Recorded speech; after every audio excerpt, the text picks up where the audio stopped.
Yesus sebagai seorang rabi tidak pernah memberatkan orang Israel untuk menjalankan ketentuan-ketentuan hukum. Yesus hanya mengatakan bahwa kalau kamu berpuasa, puasalah demikian. Kalau kamu berdoa, jangan seperti orang munafik yang berdoa di tengah-tengah perempatan jalan, ya kan? Jangan seperti itu. Lakukanlah, kalau memberi tanganmu kananmu, memberi tangan kiri, jangan, tidak boleh tahu, ya kan? Nah, jadi hal-hal yang seperti itu yang ditekankan Yesus gitu, bukan hal-hal yang seperti memberi perpuluhan terus dilihat orang. Itu kan cenderung orang nanti akan kelihatan sombong ya, gagah-gagahan ya. Lihat nih, saya memberikan perpuluhannya besar. Jadi muncul terus. Jadi hal-hal rohani itu, yang hal-hal moral itu yang ditekankan Yesus, bro. Jadi tidak lagi notabene seperti sunat itu kan hal-hal jasmania. Orang yang tidak beragama pun dia bisa melakukan sunat, ya. Karena apa? Bagi dia menyunatkan dirinya karena alasan kesehatan. Kalau orang Israel menyunatkan dirinya karena atas dasar janji Allah kepada Abraham. Itu jadi sunat itu kita harus tahu apa alasannya orang melakukan sunat itu. Kalau kami orang Kristen menyunatkan diri kami bukan karena kami ingin mau jadi orang Yahudi, bukan itu. Kami menyunatkan diri karena itu berkaitan dengan kesehatan. Tetapi kalau nggak sunat juga nggak apa-apa, karena itu bukan membawa kita ke sorga gitu. Itu kalau dari saya, bro, soal hal-hal hukum mitzvot itu. Silakan. Baik, makasih Saudara Daniel. Jadi tadi saya katakan bahwa gini, ketika kemudian orang-orang Yahudi itu hidup di bawah hukum Taurat, mereka harus berpuasa, mereka harus tunduk kepada aturan, di mana aturan itu mengikat daging dan juga mengikat rohani mereka. Ya, mereka harus mau tidak mau harus tunduk kepada ketetapan Tuhan yang diberikan oleh Tuhan kepada mereka, seperti dalam Ulangan 11 nomor 1 dan seterusnya. Mereka harus berpegang teguh terhadap itu. Bahkan Yesus sendiri menerangkan, jikalau kamu ingin masuk ke dalam hidup, maka hanya ada satu caranya, yaitu taat kepada perintah Tuhan, mengikuti aturan mainnya. Sementara aturan main diantaranya adalah seperti yang saya uraikan tadi, bahwa perintah puasa itu adalah merupakan ketetapan Tuhan yang tidak bisa dirubah. Keluaran 34 nomor 28, puasa Musa yang harus kemudian diikuti oleh umatnya. Ulangan 9 nomor 9, nomor 18, nomor 28 dan seterusnya. Imamat 16 nomor 29. Itu adalah merupakan sebuah aturan main yang merupakan, menurut Yesus, itu adalah merupakan sebuah aturan yang harus diikuti ketika ingin memperoleh hidup yang kekal. Lalu kemudian datang Paulus mengajarkan. Nah, kalau tadi sahabat saya mengatakan bahwa Galatia 5 nomor 1 itu bukan seperti apa yang saya gambarkan tentang penghambaan. Tetapi kalau kita melihat terjemahan versi lama atau terjemahan versi lain, maka kita akan semakin diajak kepada suatu pemahaman yang lebih mengerucut bahwa memang dengan matinya Yesus di atas salib, teman-teman Kristen ini dibebaskan dan diminta untuk mempertahankan kebebasan itu dan jangan lagi mau diperhamba dengan aturan. Misalnya di dalam terjemahan 1985, kita sekarang bebas sebab Kristus sudah membebaskan kita. Sebab itu pertahankanlah kebebasanmu dan jangan mau diperhamba lagi. Nah, ini kebebasan apa yang dimaksud? Kebebasan daripada aturan Tuhan. Karena aturan Tuhan menurut pengajaran Paulus itu adalah sengat maut. Sehingga Paulus ini mengajarkan konsep di luar daripada Yahudi, itu bukan kepada kita orang Indonesia, bukan. Tapi orang-orang Roma, orang Yunani yang memang sudah tidak memiliki syariat di dalam kehidupan keberagamaan. Maka ajarannya laris manis kemudian. Nah, kalau misalnya kita masih ragu, boleh kita lihat di dalam original teks. Ketika diperintahkan mi, artinya jangan, palin, ya, artinya lagi, atau jangan mau, atau jangan lagi, maksudnya gitu. Ziko deuleus, jangan lagi mau menghampakan atau diperhamba atau mau diperbudak. Ini perintah. Artinya ketika jangan mau diperbudak apa? Diperhamba apa? Artinya masuk ke dalam konsep yang diajarkan dan ditanamkan oleh Paulus kemudian, bahwa Galatia 5 nomor 4, kamu lepas dari Kristus jika kamu mengharapkan kebenaran oleh hukum Taurat. Kamu hidup di luar kasih karunia jika kamu masih mengikatkan diri atau mengharapkan kebenaran dari hukum Taurat. Maka intinya hukum Taurat itu ya ditinggalkan, dan yang sekarang adalah hukum kasih.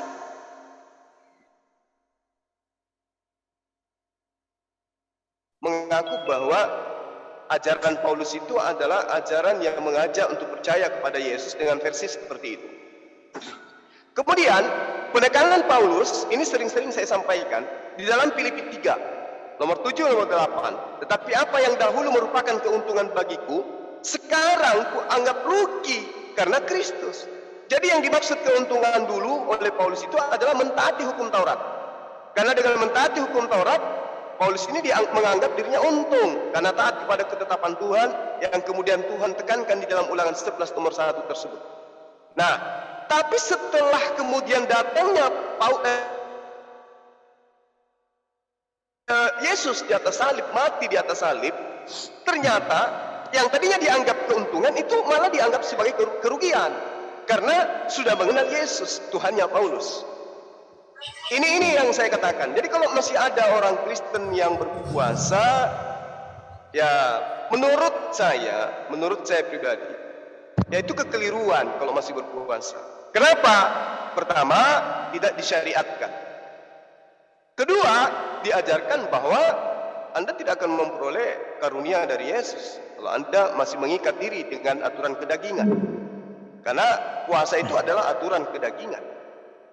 Lalu kemudian ketika sahabat-sahabat ini berpuasa, itu syariatnya kayak mana? Misalnya jam berapa sahurnya, jam berapa imsaknya, seperti apa prosesi atau rukun-rukun puasanya. Karena kenapa? Yesus memang mengajarkan, masih banyak yang ingin aku ajarkan kepadamu, tapi kamu belum sanggup untuk menanggungnya. Jadi kalau ada orang yang berpuasa, katanya pengakuannya berpuasa, tapi syariatnya tidak jelas, itu puasanya asal-asalan, berarti tidak punya aturan main. Sedangkan Yesus menerangkan, kamu belum sanggup untuk menanggung saat sekarang. Makanya tidak ada murid Yesus ketika Yesus berpuasa 40 hari 40 malam tanpa makan dan minum, tidak ada satupun pengikutnya yang melakoni itu. Kenapa? Karena itu puasa khusus untuk seorang nabi, untuk seorang rasul. Layaknya Musa juga melakukan hal yang sama, tapi pengikutnya tidak melakukan itu. Karena itulah kemudian kata Yesus sendiri, akan datang seorang penolong yang akan mengajarkan segala hukum-hukum. Nah, dialah yang mengajarkan segala syariat ketika berbicara puasa, khususnya puasa. Maka di dalam Al-Quran, apapun yang terkait dengan puasa itu jelas aturan mainnya, rukun syarat sahnya, pembatalan puasanya, itu semua lengkap di dalam Al-Quran. Makanya poin kami sebagai umat Islam itu jelas kaidahnya. Ya ayyuhalladzina amanu kutiba alaikumussyiyam kama kutiba alal ladzina min qablikum la'allakum tattaqun. Hukumnya jatuhnya pada hukum wajib.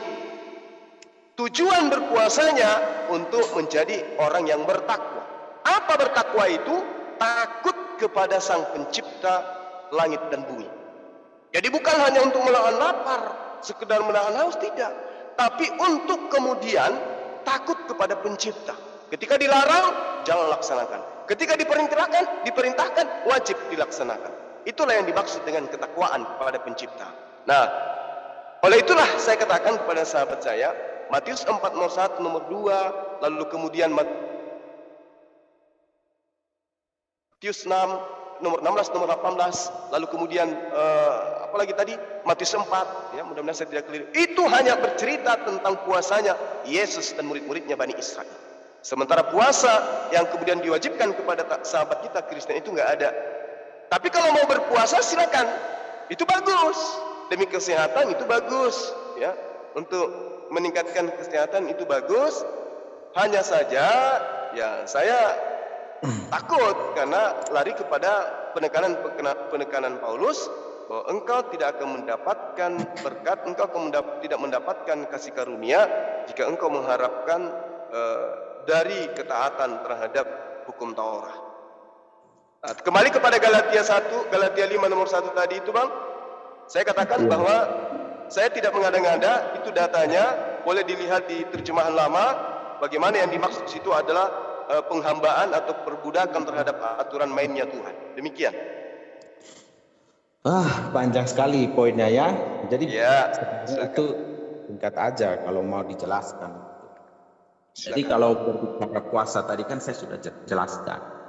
Puasa di perjanjian lama itu peruntukannya untuk apa? Ada puasa pada hari pendamaian ya kan? Itu ada tujuannya gitu kan? Mereka melakukan puasa karena diperintahkan untuk menguduskan hari itu. Gitu. Jadi orang Kristen apakah masih melakukan hal-hal seperti itu, seperti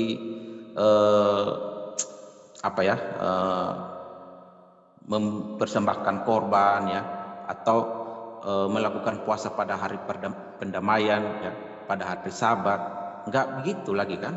Jadi apa esensi puasa bagi orang Kristen ya di masa perjanjian baru itu? Kan tadi saya sudah jelaskan lumayan panjang lebar ya, bahwa puasa itu tidak dilarang oleh Rasul Paulus, malahan orang harus hidup oleh roh. Nah, orang-orang yang taat melakukan firman Tuhan, mereka pasti akan melakukan puasa. Karena begini bro, orang ketika dia tidak puasa, dia cenderung terikat dengan hal-hal yang bersifat keinginan daging gitu. Contoh aja, jangan omong soal amarah ya, soal kerakusan aja, itu bagi orang Kristen itu sesuatu yang tidak boleh. Rakus itu Tuhan tidak berkenan kepada orang-orang yang rakus seperti itu. Orang rakus dia bisa membuat orang lain itu kelaparan gitu. Harusnya 10 orang bisa makan, tetapi karena yang satunya rakus, dia bisa makan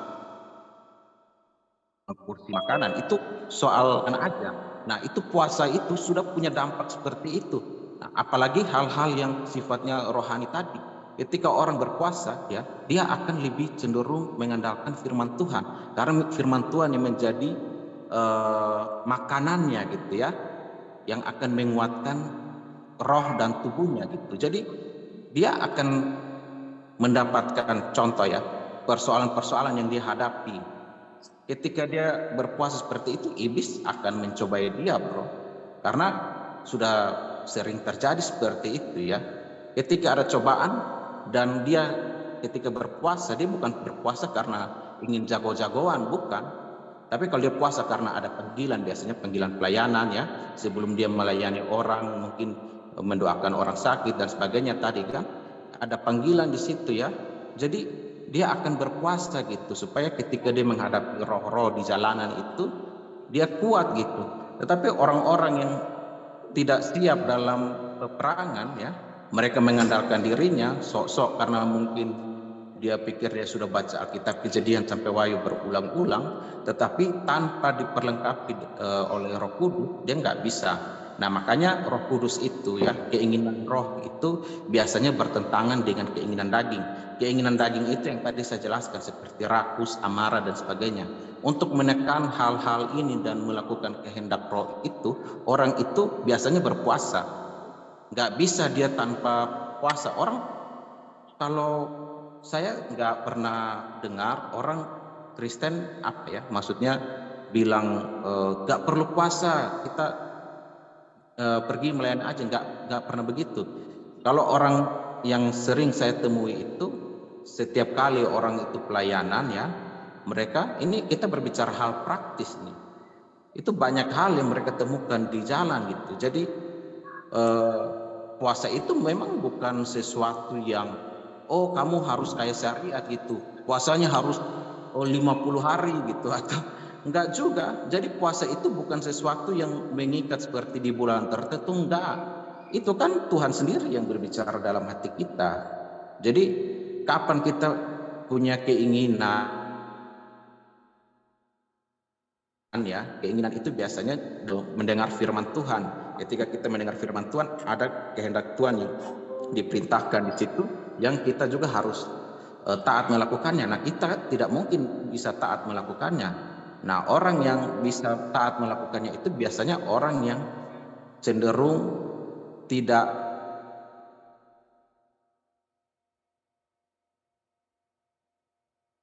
kepada keinginan daging, ya adalah dengan berpuasa dan berdoa, baca firman Tuhan gitu. Itu akan memberikan kekuatan. Itu bagi orang Kristen. Jadi Rasul Paulus dalam ajarannya itu tidak pernah bilang enggak. Yang ditekankan Rasul Paulus di Galatia adalah orang harus hidup percaya kepada Kristus. Itu dasar utama. Jadi jangan menjadikan Taurat itu, yang mitzvot itu menjadi dasar utama. Yang menjadi dasar utama ini harus kamu pilih Kristus. Karena yang juru selamat itu Tuhan, bukan hukum ini. Contoh ya bro ya, bro membuang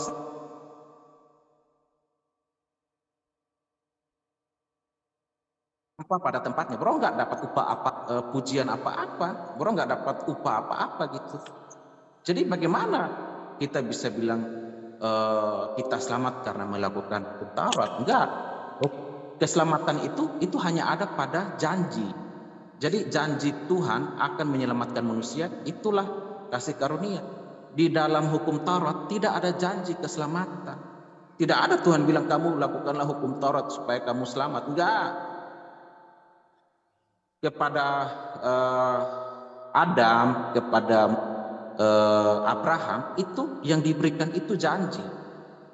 Janji yang diberikan bahwa kamu akan menerima ini. Jadi keselamatan itu janji. Jadi kalau kamu percaya kepada janji itu, yaitu Yesus Kristus, maka kamu diselamatkan gitu. Gak ada urusan dengan hukum melakukan mitzvot hukum Taurat ini. Itu dua hal yang harus orang Kristen bijak memilih. Orang Kristen pasti memilih Kristus sebagai dasar utama. Nah, orang-orang Yahudi sekarang yang percaya Yesus juga begitu, bro. Mereka tidak melakukan ketentuan hukum Taurat. Bait Allah nggak ada, tabut perjanjian nggak ada, mau melakukan apa coba? Jadi itu dalam hukum Taurat itu, dalam perintah Musa itu, satu saja gagal, semuanya itu nggak ada gunanya. Nah, sekarang kamu melakukan puasa, melakukan sunat, semua sunat itu pun ada di dalam mitzvot. Saya lupa di nomor berapa, tetapi itu ada di dalam mitzvot. Kamu melakukan semuanya itu, tetapi kamu tidak memberikan korban persembahan di bait Allah. Satu gagal, itu berarti sudah gagal satu kan? Itu nggak ada gunanya. Yang lain yang kamu telah berhasil melakukannya itu nggak ada gunanya lagi gitu. Jadi harus dipahami kenapa orang Kristen tidak lagi melakukan hal-hal itu. Tetapi mengenai hukum moral yang diberikan Tuhan kepada Musa, itu tidak pernah dihapus. Soal jangan bunuh, jangan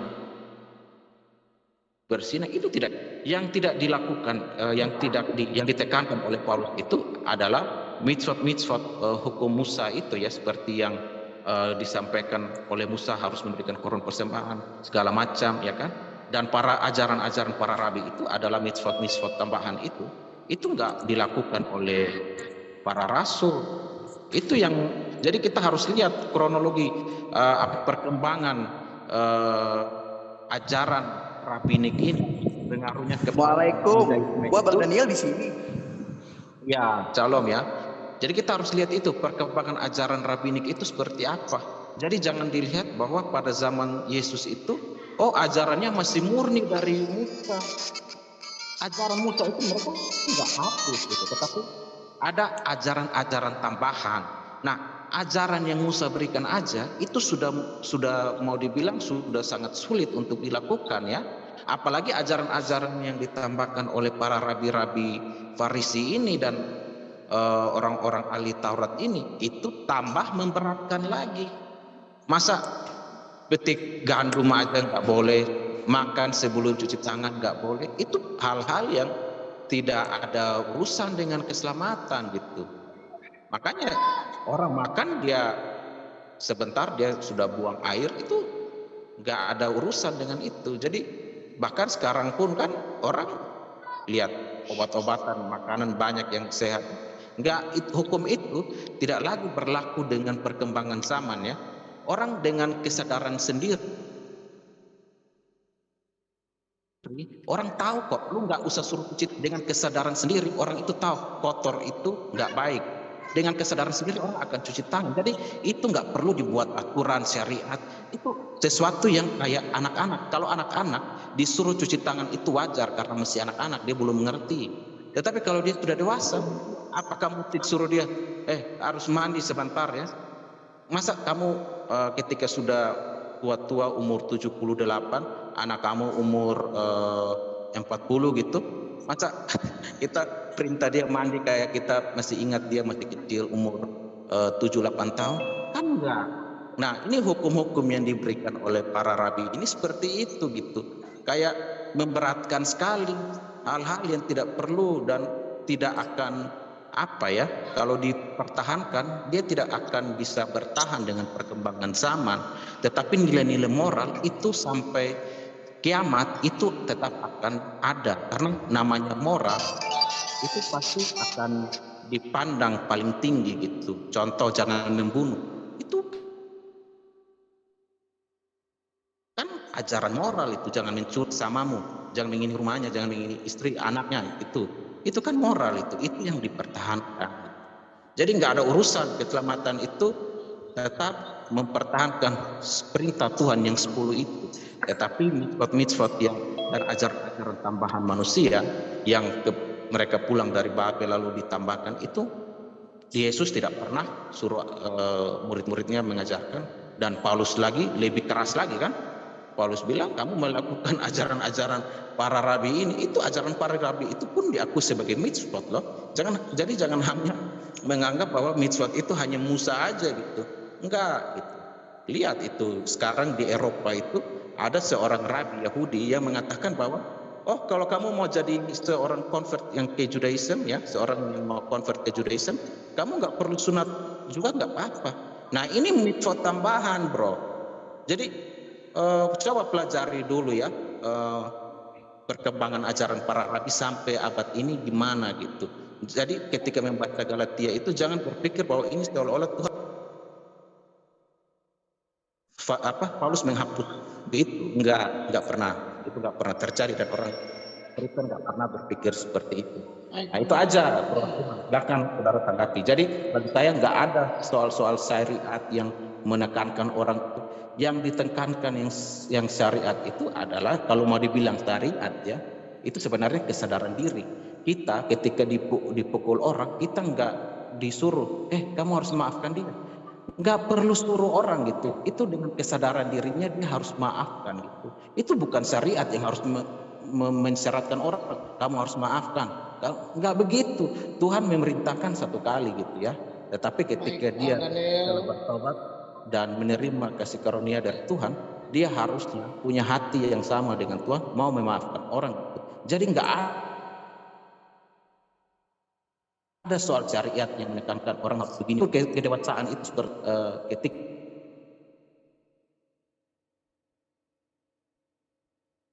seorang itu dikatakan dia memahami, dia nggak usah disuruh-suruh, harus lakukan ini. Dengan kesadaran diri sendiri, itu Prof, dia melakukan itu. Ya udah, kesadaran sendiri. Silakan dilanjut lagi Bang Juma. Ya, baik, terima kasih ya. Jadi apa yang saudara sampaikan tentang konsep yang Anda urai tadi, ya itu sama seperti Saifuddin Ibrahim meninggalkan Islam karena di Islam itu banyak syariat. Sama seperti Paulus meninggalkan Yudaism menjadi dari murid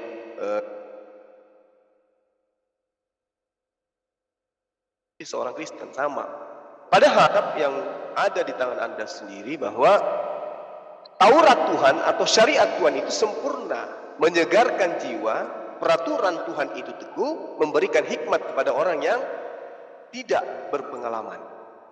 Nah, lalu kemudian juga diterangkan di Yosua 1 nomor 8 seirama dengan itu. Jadi kalau sahabat saya mengatakan itu tidak ada lagi aturan seperti itu, tapi faktanya tadi Anda mengatakan kami juga berpuasa. Ulangan 11 nomor 1 itu dulu. Haruslah engkau mengasihi Tuhan. Apa itu mengasihi Tuhan? Ya, melakukan dengan setia kewajiban terhadap Tuhan, dengan senantiasa berpegang pada segala ketetapannya dan peraturannya dan juga perintahnya. Kalau ada perintahnya berpuasa, ya berpuasa. Kalau jam 3 ya duduk jam 3. Perintahnya jangan makan durian, ya jangan makan durian. Jangan makan mangga, jangan makan mangga. Jangan minum susu, jangan minum susu. Itu perintah Tuhan. Semudah-mudahnya aturan itu, kalau perintah, hamba yang taat pasti akan menuruti perintah itu. Meskipun perintah itu gokil. Kalau datangnya dari Tuhan, kayak mana? Lah dia yang memerintahkan. Jadi kita tidak bisa mengakal-akali perintah Tuhan. Bahwa ketika ada kemudian perintah datang kepada Bani Israel, di mana mereka diwajibkan kemudian untuk taat kepada perintah itu, jalan satu-satunya untuk selamat ya taat kepada perintah itu. Bukan seenak edewe mengatakan anak kecil aja yang disuruh. Oh, ini aturan, Pak. Aturan Tuhan yang tidak bisa diakal-akali. Makanya Tuhan mengatakan, haruslah engkau mengasihi Tuhan Allahmu dan melakukan dengan setia kewajibanmu terhadap Dia, dengan senantiasa berpegang pada segala ketetapannya, peraturannya dan perintahnya.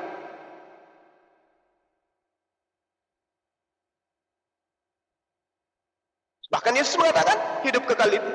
Imamat 23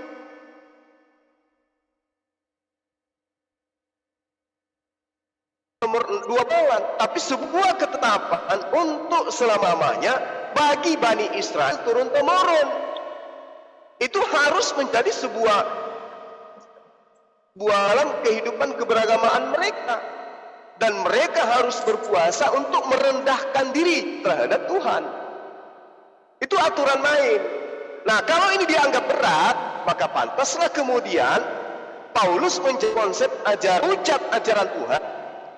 Jadi kalau hari ini teman Kristen melakukan ajaran hukum Taurat, ya karena memang orang yang akalnya sehat harus mengakui bahwa hukum Taurat itu adalah sebuah kebenaran yang ditetapkan kepada Bani Israel. Tapi apa yang terjadi sekarang? Di dalam kehidupan sahabat Kristen, itu lebih cenderung mengikuti apa yang diinstruksikan oleh Paulus. Sekalipun juga alasan aku menaruh percaya kepada hal-hal lahiriah. Jika ada orang yang lain menyangka dapat menaruh percaya pada hal lahiriah, aku lebih lagi. Maksudnya, kalau hanya hal lahiriah, aku Paulus itu lebih hebat. Disunat pada hari ke-8 dari bangsa Israel, dari suku Benyamin, orang Ibrani asli, tentang pendirian terhadap hukum Taurat. Aku orang Farisi, aku yang paling hebat di dalam mentaati atau dalam melaksanakan perintah-perintah lahiriah. Aku orang hebat. Aku ini orang Israel dari suku Benyamin, orang Ibrani asli. Aku orang Farisi. Tentang kegiatan aku menganiaya jemaat, tentang kebenaran dalam mentaati hukum Taurat, aku tidak bercacat. Jadi Paulus itu mengaku tidak bercacat dengan apapun yang ada di dalam hukum Taurat. Tetapi apa yang terjadi? Dia katakan begini dalam Roma, dalam suratnya kepada orang-orang Roma. Sebab waktu kita masih hidup di dalam daging, hawa nafsu dosa yang dirangsang oleh hukum Taurat. Jadi dosa itu dirangsang oleh hukum Taurat, bekerja dalam anggota-anggota tubuh kita agar kita berbuah dari maut. Jadi kata Paulus, dengan adanya hukum Taurat,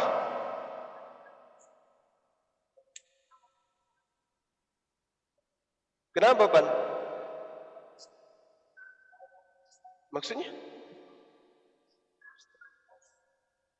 Jadi menurut hukum Taurat, menurut Paulus, ya, dengan adanya hukum Taurat, maka manusia itu akan jatuh ke dalam aturan-aturan yang membuat manusia itu akan melakukan pelanggaran. Karena itulah kemudian agar tidak ada pelanggaran, aturan Tuhan itu harus dihapuskan. Di dalam Roma 6 diterangkan, tetapi sekarang kita telah dibebaskan dari hukum Taurat. Coba. Dibebaskan dari hukum Taurat, apa maksudnya? Dibebaskan dari ketetapan-ketetapan Tuhan. Sebab kita telah mati bagi Dia yang mengurung kita. Jadi orang-orang Kristen itu dikurung oleh aturan Tuhan, sehingga kita sekarang melayani dalam keadaan baru. Dalam keadaan baru berarti tidak lagi di dalam keadaan aturan Tuhan. Makanya ketika teman-teman Kristen ditanya, mana aturan Tuhannya menyembah kepada Yesus? Gak ada. Mana aturan Tuhannya untuk menyembah ibadah di gereja? Gak ada. Mana aturan Tuhannya untuk ibadah hari Minggu? Tidak ada. Mana aturan penyembah 3 pribadi Tuhan? Nggak ada. Semua nggak ada aturan lainnya. Karena kenapa? Menurut Paulus, mereka orang Kristen ini melayani dalam keadaan baru menurut roh dan bukan dalam keadaan lama, yaitu menurut hukum Taurat. Jadi kalau Anda hari ini masih menyembah kepada Hasem, salah. Hari ini Anda masih melakukan aturan hukum Taurat, keliru. Karena sekarang Anda harus melayani dalam keadaan baru, yaitu dalam roh. Jadi tidak ada lagi perbuatan puasa-puasaan, tidak ada lagi sunat-sunatan, tidak ada lagi perintah makan babi dan larangan makan babi dan sebagainya. Semua halal boleh Anda lakukan. Itu yang benar. Ya, silakan. Waktunya sudah habis dari tadi dan saya di mute, jadi lupa. Yang ngatur waktu habis siapa ya Bang ya? Ini di layar yang ini MDM yang host kayaknya ya, dia yang atur waktu. Hostnya kapan munculnya, kan kita dari tadi nggak ada yang iya, makanya saya juga nggak tahu, pikirnya diberi waktu. Jadi pemerintah dulu, belakangan muncul aturannya. Ya lanjut. Jadi begini Bang Suma. Ya silakan. Kan tadi saya sudah sampaikan, harusnya ini kan yang perlu dikritisi gitu kan, saya bilang bahwa ada tertulis bahwa satu ketentuan Taurat tidak dilakukan aja, maka semuanya itu batal. Percuma. Ya, karena itulah harus dibatalkan semua kan Bang? Nah, yang batal itu apa, Bro? Mitzvot itu bukan nah, perintah. Itu dia. Perintah Allah itu enggak tidak. Jangan membunuh. Tidak ada Allah lain. Kalau jangan ada ilah lain selain aku gimana, Bang? Oh, itu tidak dihapuskan, Bro. Itu tetap kal. Nah, terus kenapa ada anak Maria dijadikan ilah juga? Oh, itu kan Hasem sendiri, Bro. Kan ada tuh ayat-ayat di nabi-nabi Yesaya ya. Itu ayat-ayat bahwa Tuhan akan menjadi raja. Kan perintahnya jelas, jangan ada ilah lain selain aku. Aku di sini bukan Yesus, bukan anak Maria, bukan daging. Ya kan, kalau kita baca, Bro, kan di situ kan jelaskan ya, firman itu telah menjadi manusia. Kalau Bro cek di Ibrani itu ya, itu telah datang dalam daging dan berdiam, bersekina di antara kita. Kata sekina itu kata dasarnya sakan ya, berkemah. Itu sama seperti ketika Tuhan memimpin bangsa Israel keluar dari tanah Mesir dan berkemah di antara orang-orang Israel. Itu kata yang digunakan itu sama. Dan ada nubuatnya juga ya di Keluaran 9 gitu ya, ayat 45 kalau tidak salah. Bro bisa cek. Itu semua telah dituliskan, baik Yesaya. Jadi apalagi kepada orang goyim, apa yang mau dituntut orang goyim itu enggak ada hubungannya. Paulus menekankan itu karena apa ya? Orang menganggap bahwa Yahudi, ya Yudaisme pada waktu itu adalah agama yang eksklusif, hanya diperuntukkan bagi orang Yudaisme aja. Kalau dia menjadi Yudaisme, dia harus convert, bla bla bla. Kan orang-orang para Farisi, Rabi Farisi ini kan mereka itu menjadikan orang-orang di luar bangsa Israel menjadi pengikut agama mereka ya, mengkonvertkan orang-orang goyim ini menjadi orang Yahudi, itu dengan ketentuan-ketentuan yang berat sekali. Rasul Paulus diutus kepada bangsa-bangsa goyim ini bukan untuk menjadikan bangsa goyim ini menjadi orang Yahudi. Itu beda konteks. Makanya coba pelajari dulu latar belakang pengajaran Rasul Paulus, latar belakang pengajaran Rabi Farisi ini bagaimana. Saya paham betul, makanya saya sampaikan. Kalau Bro jelas diskusi dengan teman yang kemarin itu, kalau mereka nggak jelaskan seperti ini ya wajar, karena mereka nggak mempelajari latar belakang budaya orang Yahudi gitu ya. Tetapi kalau sudah berbicara mengenai ajaran Rasul Paulus, bagaimana orang goyim melakukan ajaran Kristus, itu yang ditekankan itu adalah kasihilah Tuhan Allahmu, kasihilah sesamamu, ya kan? Itu menjadi dasar hukum Tuhan gitu. Ketika kamu mengasihi Tuhan, gak mungkin kamu akan menyembah Allah lain, hanya Dia yang kamu kasih. Ketika kamu mengasihi manusia, kamu gak mungkin mencuri, membunuh orang gitu kan. Kamu itu dua dasar hukum itu kan seperti itu. Jadi itu yang dituntut Tuhan gitu. Apalagi orang melakukan hal-hal ya. Tadi bro mengutip di perjanjian lama soal ini menjadi ketetapan orang Israel ya. Sekarang tadi saya bilang bait Allah sudah nggak ada, apalagi yang mau dipertahankan gitu. Dan lagi pula ketika Tuhan memberikan hukum itu di padang gurun, itu karena apa? Karena ada pemberontakan, ada pelanggaran-pelanggaran yang dilakukan oleh orang Israel, sehingga hukum itu diberikan supaya orang ini dia taat kepada hukum ini. Sebenarnya tanpa hukum ini pun orang bisa hidup benar. Contohnya siapa? Contohnya Abraham. Sebelum ada perintah-perintah Taurat seperti yang diberikan Musa, Abraham bisa hidup benar di hadapan Tuhan. Apa dasar Abraham itu dinyatakan sebagai orang benar? Karena imannya. Henok dinyatakan sebagai orang benar karena apa? Karena imannya. Nggak ada hukum Taurat di zaman Henok. Jadi baik orang hidupnya sama seperti orang-orang pada masa itu, tidak dibawa tekanan hukum Taurat lagi. Dengan benar, nggak mungkin dia menyembah Allah-Allah lain yang sebenarnya bukan Allah. Kalau dia mengenal Tuhannya, makanya saya mengenal Tuhan saya dengan benar gitu kan. Dia hidup dalam saya dan saya hidup di dalam dia. Itu kalau Bro bilang itu bahasa apa ya, saya nggak tahu lagi mau menjelaskan di mana, tetapi seperti itulah orang yang hidup Tuhan, dia akan berkata-kata seperti itu. Jadi hal-hal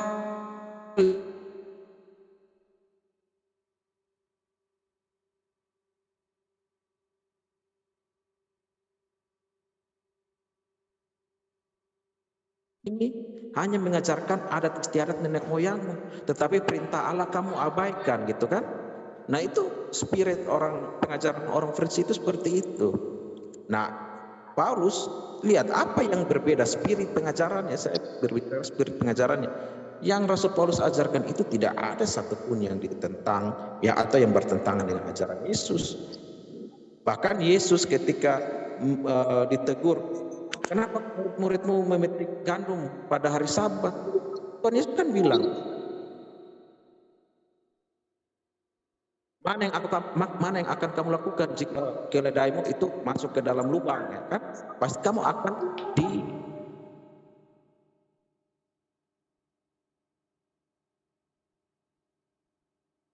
hal yang dituntut oleh hari Sabat itu. Jadi orang hanya atas dasar jangan melakukan ini, jangan melakukan ini, tetapi ketika ada orang yang tersungkur di jalan raya pada hari Sabat, masa kamu nggak mau menolong dia? Mana yang lebih manusiawi gitu? Makanya Tuhan Yesus bilang apa? Bukan manusia untuk hari Sabat, tetapi hari Sabat itu untuk kita gitu. Jadi beda. Harus paham peruntukannya seperti apa baru kita bahas ini lebih jauh. Itu bagi saya ya Prosuma. Tapi kalau kami Kristen Goyim ini masa bodoh lah melakukan, karena kami tahu mengasihi Tuhan, mengasihi sesama dan hidup dalam pasti membawa kami ke surga. Baik, Itu dilanjut lagi, silakan Bang. Oke, jadi gini kawan, ketika sahabat saya mengatakan bahwa kami orang Kristen tidak lagi diikat oleh aturan yang kemudian ada kepada Bani Israel, lalu kemudian karena disebabkan satu saja kami batal, maka batal segala.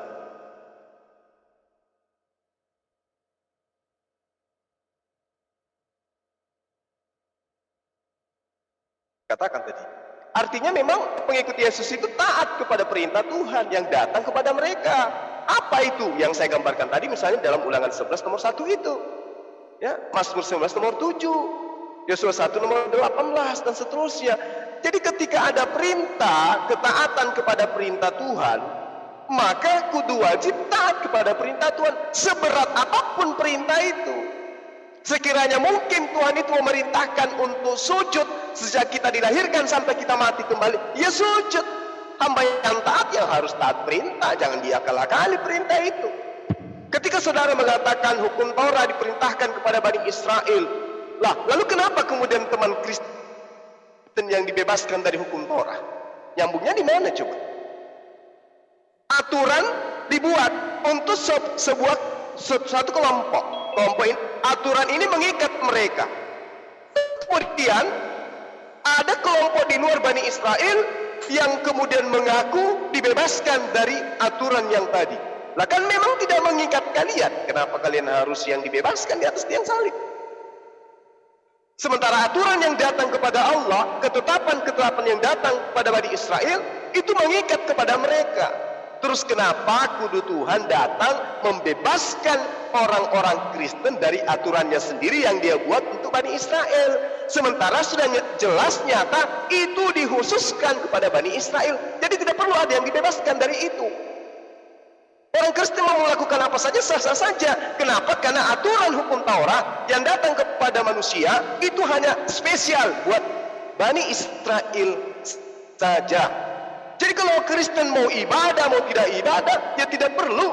Hanya masalahnya sekarang di sini adalah ada orang yang bersurat kepada orang Roma bahwa mereka sekarang sudah punya ajaran baru, yaitu mereka tidak perlu seperti yang dilakukan oleh Bani Israel. Mereka sudah ada penebus mati di atas tiang salib. Nah, tepuk tanganlah orang Roma, tepuk tanganlah orang Yunani menerima konsep itu. Sampai hari ini Roma menjadi pusat ajaran itu. Tapi ketika kita berbicara mengenai ketetapan Tuhan yang datang kepada Bani Israel, sampai hari ini itu masih mengikat. Bahkan Yesus mengatakan sebelum langit dan bumi itu lenyap, tidak bisa dihilangkan aturan itu. Nah, berbicara mengenai kasih, di sini perlu dijelaskan. Saya minta tema, saya minta waktu. Apa sih kasih itu menurut Alkitab, menurut Bible, menurut Yesus, menurut Musa? Apa sih kasih itu? Apakah bersamaan kasih menurut Kristen dan kasih menurut Yesus? Karena kenapa? Kasih kepada Allah menurut pengajaran Yesus itu adalah taat tunduk kepada aturan Tuhan. Berarti kalau kasih kepada Allah, kudu wajib tidak menggantikan Allah dengan anak Maria. Kalau kasih kepada Allah atau kasih kepada Bapa menurut konsep iman saudara Kristen, maka kudu pasti tidak menggantikan Hasem dengan manusia bernama Yesus. Itu pasti itu. Tidak diragukan lagi. Kalau teman Kristen mengasihi Tuhan. Tapi ini kan tidak. Ketika ada perintah, hukum utama, jangan ada ilah lain di hadapan. Nah, pada saat perintah itu datang kepada Musa dan kepada pengikutnya, yaitu Bani Israel, apakah ilahnya berupa manusia? Apakah ilahnya berupa keturunan Daud? Apakah ilah mereka ada orang yang ketiduran, kelaparan, orang yang ketakutan, orang yang bakal dibunuh? Apakah ada konsep seperti itu yang diimani oleh mereka? Kan tidak ada. Ilahnya Bani Israel sampai hari ini itu goib. Mereka sebut roh. Goib, tidak nampak, tidak terlihat, dan tidak bisa dibentuk seperti apapun bentuknya. Itu Tuhannya Bani Israel.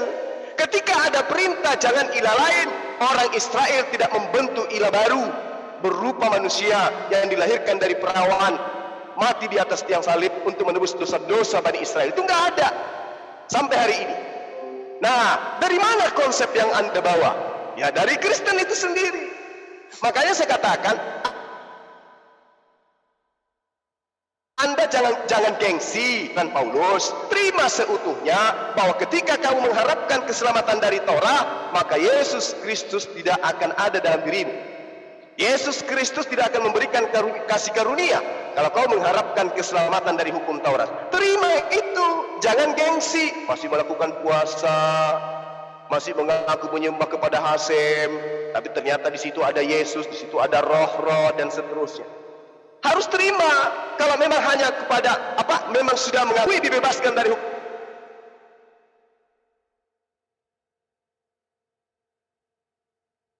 Taurat, jangan lagi sok-sokan bawa Taurat. Sahabat saya tadi di Galatia 5 nomor 1, kita sekarang bebas sebab Kristus telah membebaskan kita. Sebab itu pertahankan kebebasanmu dan jangan mau lagi diperhamba.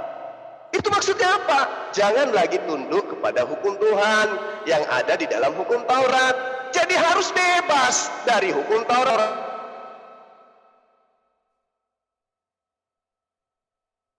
Itu Tuhan. Musa alaihissalam. Nah, ketika Anda menjadi sosok manusia, mengosongkan, oh yang kami maksud adalah Yesus. Tunggu dulu. Apa pernyataan Yesus ketika dia datang kepada Bani Israel? Aku tidak dapat berbuat apa-apa dari diriku sendiri. Aku menghakimi sesuai dengan apa yang aku dengar, dan penghakimanku itu adil, sebab aku tidak menuruti kehendakku sendiri, melainkan kehendak Dia yang mengutus aku. Berarti kedudukan ilah yang disembah oleh Bani Israel juga masih duduk dengan cantik di dalam pengajaran Yesus kepada Bani Israel bahwa Dia hanya utusan Allah. Yohanes 5 nomor 30. Jadi kalau hari ini Kristen mengatakan, oh kami menyembah kepada ilah yang sama dengan Yahudi, lebih baik saudara ya mandi atau minimal cuci muka supaya tersadarkan. Hasem bukan Yesus, Yesus bukan Hasem. Demikian. Oke, makasih ya. Jadi narasi yang panjang, jadi saya langsung aja membantah statement saudara yang mengatakan bahwa Hasem itu bukan Yesus. Jadi begini bro, Hasem itu adalah sebutan orang Yahudi kepada YHWH itu ya, karena mereka tidak boleh menyebut nama itu. Bro tentu sudah tahu ya, sering dijelaskan oleh saudara-saudara yang ngaku-ngaku Yahudi. Nah, sang nama ini namanya pun dikuduskan gitu. Kalau bro bilang tidak sama, maka saya jelaskan yang tadi sekali lagi ya. Tuhan itu, Allah Israel itu, roh itu adalah sesuatu yang tidak dapat digambarkan ya, tidak berbentuk gitu, tetapi dia itu eksis. Nah, eksistensi Allah itu sebagai roh gitu. Yang ada itu ya, kalau bilang itu Ein Sof istilahnya ya, saya akui itu. Nah, Allah yang tidak terbatas ini, dia tidak bisa dibatasi oleh ruang dan waktu. Kalau dia tidak bisa dibatasi oleh ruang dan waktu, maka dia ketika memimpin orang Israel keluar dari tanah Mesir, dia dapat masuk ya, kemuliaan dia itu, Tuhan itu berhadirat di dalam tiang awan dan tiang api. Nah, Tuhan bisa melakukan hal itu. Apa sulitnya bagi dia ketika dia datang ke dalam dunia, berdiam di dalam tubuh jasmaninya sebagai seorang manusia? Ketika dia datang sebagai manusia, dikatakan dia datang dalam rupa manusia. Jadi harus dipahami kata datang dalam rupa. Dia yang adalah rupa, ya kan? Mau merendahkan dirinya dan mengambil rupa seorang hamba. Dan dalam keadaannya sebagai seorang manusia merendahkan dirinya. Jadi ini Allah yang maha tinggi nih, mau datang ke dunia merendahkan diri sama seperti kita nih. Mau berdoa, ya kan? Mau melakukan hal-hal yang manusia lakukan itu. Itu bukan pura-pura, itu bukan bercanda, itu merendahkan diri. Contoh begini ya.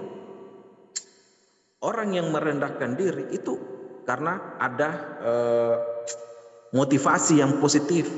Tetapi ada orang yang hanya ingin dipuji-puji di muka umum. Dia itu datang sok-sok bantuin orang ya gitu kan.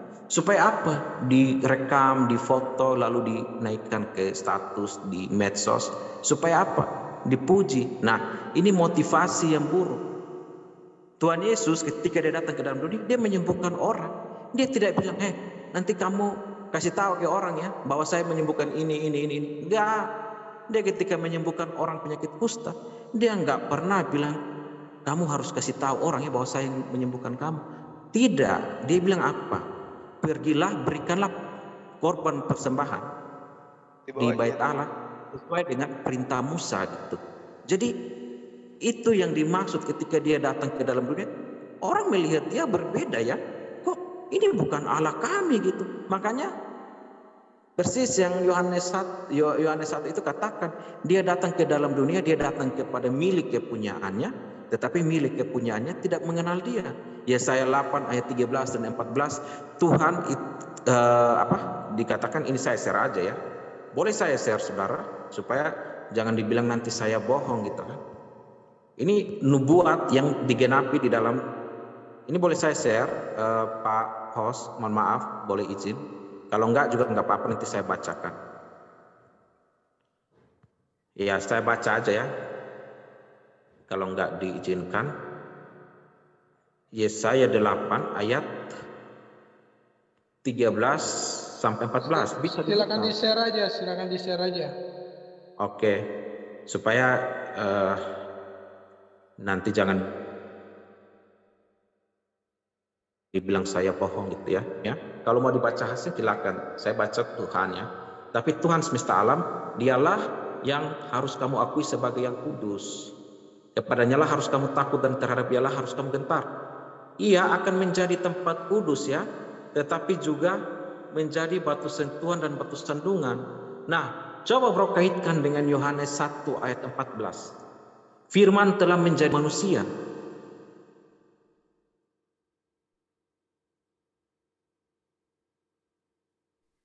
Tubuh kemah perjanjian lama itu adalah bait suci. Itu adalah tempat kudus ketika Allah berhadirat di dalam kemah suci, bait suci Salomo. Di situ tempat itu penuh dengan kemuliaan Tuhan. Begitu juga ketika dia datang dalam rupa manusia, dikatakan situ apa? Firman itu telah menjadi daging, ya kan? Firman itu telah menjadi manusia dan diam di antara kita, dan kita telah melihat kemuliaannya, yaitu kemuliaan yang diberikan kepadanya sebagai anak tunggal Bapa, penuh kasih karunia dan kebenaran. Jadi orang memandang kemuliaannya juga sama ketika dia memenuhi bait suci Salomo itu. Tuhan itu maha besar loh, tetapi bayangkan dia bisa datang ke dalam dunia memenuhi bait suci yang kecil segitu. Apakah Tuhan menjadi sekecil itu? Kan tidak. Tetapi Tuhan tidak bisa dibatasi oleh ruang dan waktu. Itu yang kita katakan omnipresent. Dia tidak bisa dibatasi. Nah, makanya kalau ada orang yang bilang, oh Tuhan gak boleh begini, gak boleh begitu. Nah, itu kan dia membatasi Tuhan. Masa kita mau membatasi Tuhan? Nah, jadi coba baca Yohanes 2 ayat 19 sampai 21. Di situ dikatakan, robohkanlah bait Allah ini dalam 3 hari, aku akan mendirikannya kembali. Yang dimaksudkannya dengan bait Allah itu adalah tubuhnya sendiri. Nah, jadi kalau bro baca tempat kudus yang di sini, tempat kudus yang tadi ya, di Yesaya 8 ayat 14, itu adalah tempat kudus, itu adalah tubuhnya sendiri. Dia datang dan berdiam di dalam tempat kudusnya gitu. Dan orang-orang Israel memandang kemuliaannya. Bro baca lagi Keluaran 29 ayat 45 di situ kan, bahwa Allah akan berdiam di antara umatnya gitu.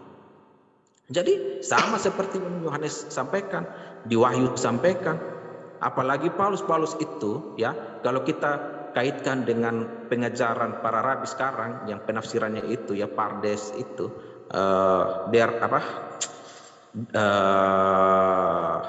Pardes itu kan ada pesat, remes, deras, dan sot. Itu pengajaran Rasul Paulus itu tingkatnya itu sama dengan deras. Ya, itu sama dengan deras. Kalau Wahyu yang dituliskan Yohanes itu sudah lebih tinggi lagi, itu sudah sot, itu sudah melampaui itu. Jadi para rabi Yahudi itu bahkan mengutip tulisan Rasul Paulus. Itu bro harus sadar. Jadi jangan heran kalau ada orang Yahudi sekarang yang jadi Kristen. Itu bukan orang goyim. Itu lihat orang Yahudi di sana jadi Kristen gitu. Jadi bukan orang Yahudi menolak Yesus. Pada zaman Yesus ya, orang Israel itu orang Yahudi itu terbagi dua, ada yang pro, ada yang kontra. Ada yang pro kepada mau menaruh harapan kepada Yesus karena apa? Mereka ingin terlepas dari penindasan Romawi. Mereka mau Yesus itu sebagai raja gitu kan. Tetapi ketika Yesus disalib, mereka semua lari gitu. Karena apa? Tidak sesuai harapan mereka. Kenapa dia harus menderita seperti itu? Karena Tuhan ketika membebaskan bangsa Israel, dia bukan membebaskan dari hal-hal seperti ini. Dia membebaskan dari apa dulu? Dari dosa dulu. Karena apa? Pemberontakan, segala dosa dan kelemahan orang Israel itulah yang membuat mereka tertindas, tertawan, dan terhukum. Nah, bagaimana melepaskan mereka dari keadaan terhukum, tertindas ini? Ya harus dibenarin dulu dong manusianya. Setelah manusianya dibenarin, orangnya sudah hidup dalam kebenaran, baru Tuhan akan pimpin mereka gitu. Itu begitu pola ya, atau cara hidup yang Tuhan ingin kita lakukan. Kalau Tuhan mau bebaskan orang Israel itu gampang kok. Dia Tuhan Maha Kuasa, apa yang dia nggak bisa? Tetapi buat apa dia bebaskan? Tapi lu masih hidup dalam dosa, kan nggak ada gunanya kan? Makanya harus dibebaskan mereka dulu dari perbudakan dosa itu. Baru orang itu bisa mengenal Tuhan, bahwa yang membebaskan mereka dari dari Mesir, ya, itu adalah Tuhan. Dan yang membebaskan mereka dari perhambaan dosa itu adalah Tuhan juga yang sama. Bukan dua Tuhan, bukan tiga Tuhan. Itu saya rasa sangat gampang. Kalau bro mau lebih dalam lagi, ya, saya hanya sampaikan itu aja. Tapi kalau mau bertanya soal Yesus itu Hasem atau tidak, itu dia Hasem kok. Baca Zakaria itu dikatakan pada ini ya, dikatakan Tuhan akan menjadi raja bagi seluruh bumi, ya, dan namanya satu-satunya gitu. Tuhan satu-satunya dan namanya adalah satu-satunya. Jadi coba lihat Yohanes menuliskan apa gitu. Yesus akan datang sebagai raja dan sebagainya. Saya rasa itu aja ya, nggak terlalu rumit. Itu aja bro. Silakan teman-teman yang lain ya, Pak Tom, Ibu Apollo. Oke, saya terakhir bang. Ya silakan. Terakhir bang, dari saya sebelum buka puasa ya. Ini ya. Saudara Erben harus mendengarkan paparan saudara ini harusnya. Karena Erben itu tidak pernah mau menganggap bahwa Hasem itu adalah Yesus. Jadi gini sahabat saya. Ketika sahabat mengatakan Hasem tidak dibatasi ruang dan waktu. Tapi faktanya Anda mengakui bahwa Hasem mengambil rupa manusia. Berarti Hasem membatasi diri menjadi lemah. Ketika musim arak pun dia nggak tahu, apalagi hari kiamat, membatasi diri. Itu masalahnya. Lalu ketika kemudian sahabat saya mengatakan, Yesaya 8 nomor 13 itu berbicara mengenai Tuhan akan datang dalam rupa manusia dan seterusnya.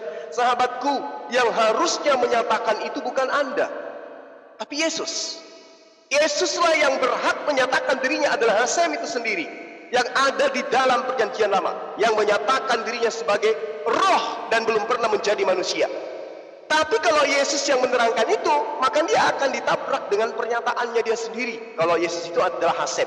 2 Tawarik 6 nomor 18, 1 Raja-Raja 8 nomor 27. Itu sangat mencengangkan kalau Yesus adalah Hasem itu sendiri. Tetapi benarkah Allah hendak diam bersama dengan manusia di atas muka bumi? Sesungguhnya langit, bahkan langit yang menyelimuti langit pun tidak dapat memuat engkau, apalagi bait ini, apalagi rumah yang kudirikan ini, apalagi tubuh anak Maria.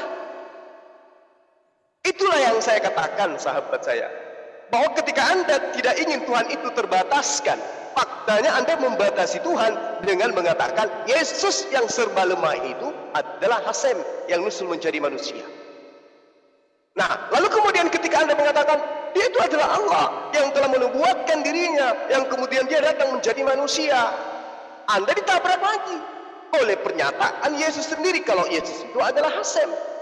Yesaya 43 nomor 10, kamulah saksi-saksiku, demikianlah firman Tuhan dan hambaku yang telah kupilih, supaya kamu tahu dan percaya kepadaku dan mengerti bahwa aku tetap dia, sebelum aku tidak ada Tuhan dibentuk dan sesudah aku tidak ada Tuhan yang dibentuk. Yesus dibentuk 9 bulan di dalam rahim, berarti Yesus bukan Hasem. Data loh itu. Tapi kalau Anda ngotot mengatakan Yesus itu adalah Hasem itu sendiri yang datang dalam rupa api, layaknya ketika tiang awan Allah datang dalam tiang awan pada masa Musa. Tunggu dulu, Anda tidak punya hak mengatakan itu. Yang punya hak mengatakan siapa dirinya adalah Yesus. Makanya umat Islam itu tidak pernah mau percaya kepada ajaran Kristen. Kenapa? Karena umat Islam lebih percaya kepada perkataan Yesus. Yohanes 5 nomor 36, ada kesaksian yang lebih penting daripada kesaksian Yohanes. Kesaksianku lebih penting dari kesaksian Yohanes, kata Yesus. Apa itu? Bahwa segala pekerjaan yang aku lakukan, Dialah yang bersaksi tentang aku, bahwa pekerjaan itu bersaksi tentang aku, bahwa Bapa yang telah mengutus aku. Berarti Yesus kesaksiannya hanya sebatas utusan Tuhan. Yang namanya utusan Tuhan bukan Tuhan. Yang namanya utusan Hasem bukan Hasem. Karena itu saya katakan kepada Anda, mulai dari pembahasan kita tentang puasa, itu semua tidak ada yang konsep ajaran para nabi, termasuk ajaran Yesus. Puasa itu adalah ketetapan, mendapatkan peroleh hidup yang menurut Yesus harus tunduk kepada ketetapan Tuhan, berarti harus puasa. Bagaimana dengan Paulus? Bagaimana dengan Kristen? Tidak dibenarkan untuk Anda berpuasa, karena puasa itu bagian daripada hukum Taurat. Sementara hukum Taurat itu adalah sengat maut. Dan Anda diajarkan dalam Galatia 5 nomor 1, Anda dibebaskan dari aturan-aturan Tuhan, di mana aturan Tuhan yang dimaksud itu adalah ketetapan yang datang kepada para nabi. Ya, jadi kalau Anda mengatakan, oh kami masih melakukan hukum, jangan ada ilah lain. Faktanya, Anda membentuk ilah berupa manusia. Nabi mana di atas muka bumi ini yang pernah menyembah manusia? Nabi mana di atas muka bumi ini yang pernah mengajarkan Tuhan yang menjelma menjadi manusia? Tidak ada. Hanya Nabi Paulus di dalam Kisah Para Rasul 13 nomor 1 dia disebut sebagai nabi dan juga sebagai pengajar yang mengajarkan non-Yahudi, dalam hal ini Kristen, mengakui ada Tuhan dalam rupa manusia. Saya kira begitu para sahabat-sahabat sekalian. Saya mohon maaf, saya harus undur pamit karena di sini sudah buka. Saudaraku Daniel yang saya hormati, saya minta maaf kalau ada kata-kata yang kurang berkenan. Pada poinnya kita hanya berdialog, kita menyampaikan sudut pandang kita masing-masing, bukan saling menghakimi, tetapi pada diri kita ada akal yang diberi oleh Allah untuk kita fungsikan untuk menentukan mana yang benar, mana yang salah. Bagi kami hanya menyampaikan, tidak ada paksaan di dalam penyampaian kami. Demikian. Assalamualaikum warahmatullahi wabarakatuh.